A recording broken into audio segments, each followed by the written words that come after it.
ကဘာပေါ်မှာရှိသမျှယောက်ျားတိုင်းနဲ့နာမကငါချစ်သူတိုင်းရဲ့စိတ်ကူးအမတ်ထဲမှာဆွဲထင်နေတဲ့အရာတစ်ခုရှိပါတယ်။အဲ့ဒါကတော့အနီရောင်တောက်တောက်နဲ့ဂရီဘာရောင်စုံခြေတက်ထားတဲ့ Ferrari ဆိုတဲ့စူပါကားပြိုင်ကားတွေဖြစ်ပါတယ်။ဒီကားရဲ့အင်ဂျင်နာကားချစ်သူတိုင်းအတွက်ဂီတတစ်ခုလိုပါ။ဒါပေမဲ့ဒီနေ့ခေတ်ကမ္ဘာအချမ်းသာဆုံးအထက်တန်းအကျဆုံးနဲ့ဂုဏ်အရှိဆုံးလို့သတ်မှတ်ခံထားရတဲ့ Ferrari ကားကုမ္ပဏီကြီးရဲ့နောက်ကွယ်မှာသွေးချွေးမျက်ရည်တွေနဲ့ပြည့်နေနေတဲ့ဘဝတိုက်ပွဲတစ်ခုရှိခဲ့လို့ဆိုသူဖြစ်ပါတယ်။ဒီတနာရီဟာအီတလီနိုင်ငံမိုရီနာမြို့နယ်လေးမှာနေထိုင်တဲ့ကောင်လေးတစ်ယောက်ရဲ့စိတ်ကူးအိမ်မက်ကနေစတင်ခဲ့တာဖြစ်ပါတယ်။သူ့ရဲ့နာမည်ကတော့ Enzo Ferrari ဖြစ်ပါတယ်။သူဟာရုပ်ရှင်နဲ့မိသားစုကနေပေါက်ဖွားလာခဲ့ပြီးမြဲသူ့ရဲ့စိတ်ဓာတ်နဲ့ဇွဲလုံးသားကတော့ကဘာကြီးကိုတုန်လှုပ်စေခဲ့ပါတယ်။အခုတင်ဆက်ပေးမယ့်အစီအစဉ်မှာတော့ Enzo Ferrari ဆိုတဲ့လူတစ်ယောက်ရဲ့ခက်ခဲကြမ်းတမ်းလွန်းတဲ့ဘဝတိုက်ပွဲကြာရှုံးမှုတွေကြားကနေကမ္ဘာအကောင်ဆုံးကြိုက်ကားအင်ပါယာကြီးကိုဘယ်လိုမျိုးစိတ်သက်ခွန်အားတွေနဲ့တိစောက်ခဲ့လဲဆိုတာကိုအသေးစိတ်ခွဲခြမ်းစိတ်ပြတင်ဆက်ပေးတော့မှာဖြစ်ပါတယ်။ Enzo Ferrari ကို1898ခုနှစ်ဖေဖော်ဝါရီလမှာမွေးဖွားခဲ့ပါတယ်။သူ့ရဲ့ဖခင်ဖြစ်သူ Alfredo Ferrari ဟာတန်တက်တူလုပ်ငန်းလုပ်ကိုင်တဲ့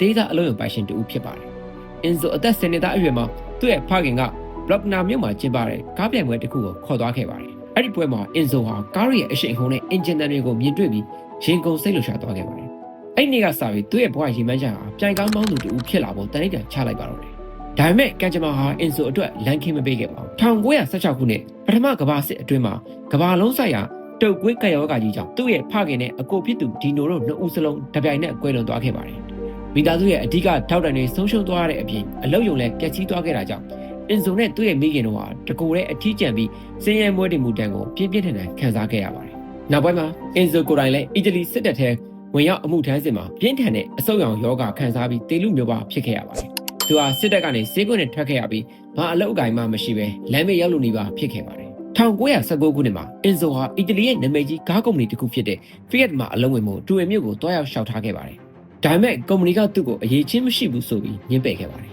။အဲ့ဒီနေ့ကတူရမြို့ရဲ့ပန်းခြံတစ်ခုမှာနှိမ့်ညွေကြားထိုင်ပြီး Enzo တယောက်တည်းရင်နာနာနဲ့ငိုကြွေးခဲ့ရပါတယ်။သူဟာအားငယ်စိတ်ပြတ်ခဲ့ပေမဲ့လက်မလျှော့ခဲ့ပါဘူး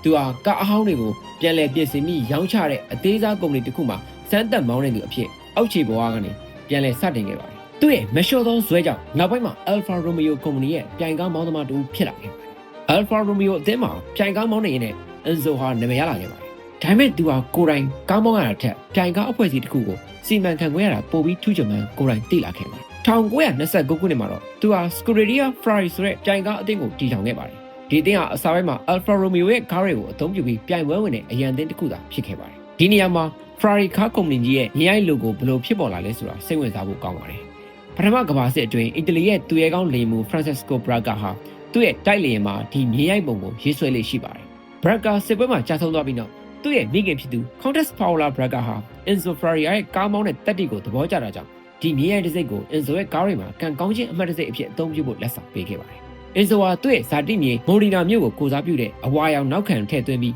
ဒီနေ့ကမ္ဘာကျော်တဲ့ကံကောင်းခြင်းမြေရိုက်တစ်စိတ်ကိုဖန်တီးခဲ့ပါတယ်။ဒုတိယကမ္ဘာစစ်ဖြစ်ပွားလာတဲ့အခါမှာတော့ Alfa Romeo နဲ့လမ်းခွဲခဲ့ပြီး Enzo ရဲ့စက်ရုံဟာလည်းမဟာမိတ်တွေရဲ့ဘုံကျဲခြင်းကိုခံခဲ့ရပါတယ်။ဒါပေမဲ့စစ်ပြီးသွားတဲ့1949ခုနှစ်မှာတော့သူဟာ Maranello မြို့မှာကုမ္ပဏီကိုပြန်လည်ထူထောင်ပြီးသူ့ရဲ့ကိုယ်ပိုင်အမည်နဲ့ပထမဆုံးကားဖြစ်တဲ့ Ferrari 125S ကိုထုတ်နိုင်ခဲ့ပါတယ်။ Enzo ရဲ့တိုးရဲသောရည်ရွယ်ချက်ဟာပြိုင်ပွဲတွေမှာနိုင်ဖို့ပဲဖြစ်ပါတယ်။သူဟာပြိုင်ပွဲမှာရန်ပုံငွေလိုအပ်တာကြောင့်သာလမ်းမပေါ်မောင်းတဲ့အရက်သားကားတွေကိုမလွဲမရှောင်သာရောင်းချခဲ့ရတာဖြစ်ပါတယ်။သူ့ရဲ့စိတ်ထဲမှာတော့ငါဟာကားရောင်းဖို့ပြိုင်ပွဲဝင်တာမဟုတ်ဘူး။ပြိုင်ပွဲဝင်ဖို့ကားရောင်းတာဆိုတဲ့ခံယူချက်အပြည့်ရှိခဲ့ပါတယ်။ယနေ့ခေတ်2026ခုနှစ်မှာတော့Ferrari ကမ္ဘာတန်ဖိုးအရှိဆုံးအော်တိုမိုဘိုင်းအမှတ်တံဆိပ်တွေထဲကတစ်ခုအဖြစ်ခိုင်မာစွာရပ်တည်နေပါတယ်။ Enzo ရဲ့အိမ်မက်ငယ်လေးဟာလည်းအခုဆိုရင်ဘီလီယံနဲ့ချီတန်ဖိုးရှိတဲ့ကမ္ဘာအကောင်းဆုံးအဆင့်မြင့်ကားအင်ပါယာကြီးဖြစ်လာခဲ့ပါပြီ။အချက်အလက်တွေကိုတေချာလေ့လာကြည့်အောင်။ Ferrari ရဲ့စီးပွားရေးဗျူဟာအရေးအတွက်ထက်အရေးအသွေးနဲ့အဆင့်အတန်းကိုဦးစားပေးပါတယ်။သူတို့ဟာကားတွေကိုအလွန်အကျွံထုတ်လို့မရှိပါဘူး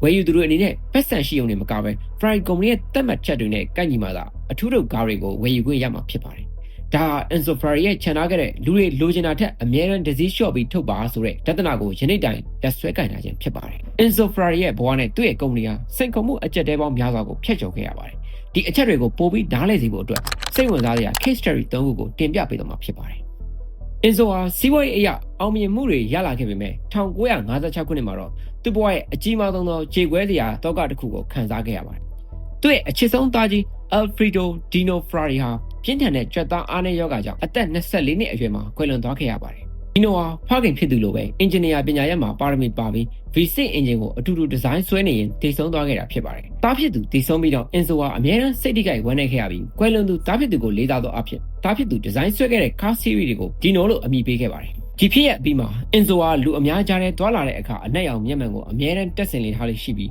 လူမြင်ကွင်းကနေတဖြည်းဖြည်းအနားယူသွားခဲ့ပါတယ်။သူဟာဒီလောက်ကြီးမားတဲ့ပူဆွေးမှုတွေကိုပြိုင်ကားတွေအပေါ်ထားတဲ့စိတ်အားထက်သန်မှုနဲ့ပဲကုစားပြီးရှေ့ဆက်ခဲ့ပါတယ်။1960ပြည့်လွန်နှစ်တွေမှာFerrari ငွေကြေးအကျပ်အတည်းနဲ့ကြုံတွေ့ခဲ့ရပါတယ်။ဒီအချိန်မှာအမေရိကန်ရဲ့ Ford Company ဥက္ကဋ္ဌ Henry Ford II ဟာ Ferrari Company ကိုဝယ်ယူဖို့ကမ်းလှမ်းခဲ့ပါတယ်။အစပိုင်းမှာသဘောတူညီမှုရလို့နေပါဖြစ်ခဲ့ပေမဲ့ Ford အနေနဲ့ Ferrari ရဲ့ပြိုင်ကားအသင်းကိုထိန်းချုပ်မယ်လို့ပြောလိုက်တဲ့အခါမှာတော့ Enzo ဟာအကြီးအကျယ်ဒေါသထွက်ပြီးစာချုပ်ကိုစုပ်ဖြဲကကမ်းလှမ်းမှုကိုညှင်းပယ်ခဲ့ပါတယ်။ဒါကိုမကျင်တဲ့ Henry Ford ဟာငွေကြေးအမြောက်အများကိုအသုံးပြုပြီး Ferrari ကိုကားပြိုင်ပွဲမှာအနိုင်ယူဖို့ Ford GT40 ပြိုင်ကားကိုတည်ဆောက်ခဲ့ပါတယ်။1966ခုနှစ်မှာ Le Mans 24နိုင်ပြိုင်ပွဲမှာ Ford က Ferrari ကိုအနိုင်ယူခဲ့ပေမဲ့Enzo ကတော့ဘယ်တော့မှအရှုံးမပေးဘဲသူ့ရဲ့ဤပညာတွေကိုပုံပုံမြင့်တင်ပြီးနောက်ပိုင်းနှစ်တွေမှာကမ္ဘာချန်ပီယံဆုတွေကိုပြန်လည်သိမ်းပိုက်နိုင်ခဲ့ပါတယ်။ဒီတိုက်ပွဲဟာကားလောကသမိုင်းမှာအမြဲတမ်းရှင်သန်နေမဲ့ဒဏ္ဍာရီတစ်ခုဖြစ်ခဲ့ပါတယ်။ Enzo အသက်60နီးပါးအရွယ်ရောက်တဲ့အခါမှာတော့ကုမ္ပဏီရဲ့ဂုဏ်သိက္ခာကိုကမ္ဘာအဆင့်အမြင့်ဆုံးထိန်းသိမ်းထားခြင်းခဲ့ပါတယ်။အဲ့ဒီအချိန်မှာအခြားပြိုင်ဘက်ကုမ္ပဏီတွေက